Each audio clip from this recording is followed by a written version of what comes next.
السلام عليكم ورحمة الله وبركاته. dhaggeeffattoota hordoftoota keenya amma mata duree walalichakooti boonsaa TV jaa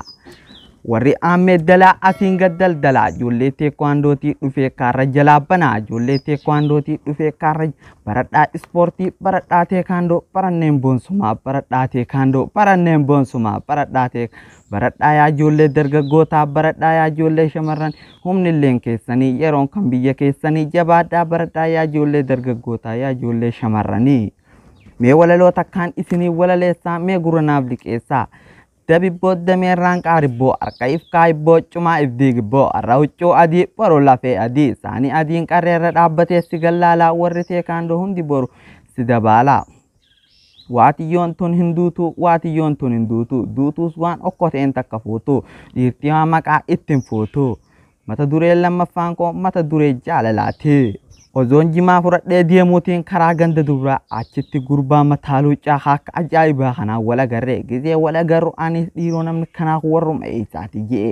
gizeeniif hinga achi goree gaafa dhugan da'amuudha tokko achitti boonsaa TV dhanaan jedhanii anis gizeeniif hin dhaqee itti maramu hayyee boonsaa TV nagaa jedhanii hayyee murteessaa nagaa fayyaadhaan naan jedhe innilleenis achumaan akka ajaa'ibaatitti achumaan ispoortiillee akkam jetta siilleen jisaanaan jee hayyee humaan ta'a jeeni anis jaalalti addaa irraa na qabdee achumaan kaanee wajjiyaane amma eessa deemte jennaan ispoortiidhaan leenjisuudhaaf deema naan jee achumaan kaanee wajjiyaane eessatti jennaan aanaa shanan kooluu ganda tullu qaraaru mana barumsaa keessatti naan jee achuma yaanee wajjiin anis achitti chunjiif daangul na barsiise tuusaanii fi wani wajjin mata dhufuun si kannanaan jee achumaan jaalalti addaa na qabdee amma inumaa ispoortii irraa jaalalti addaa na qabdee amma akkamii yoo jaalalti sakkaatellee amma humaa siin fuusisaanaan jee fuudhee ganda dubraan dhageessee akka ajaa'ibaa miyyoo diimtuu takka bira dhageessee achumaan miyyoo diimtuu san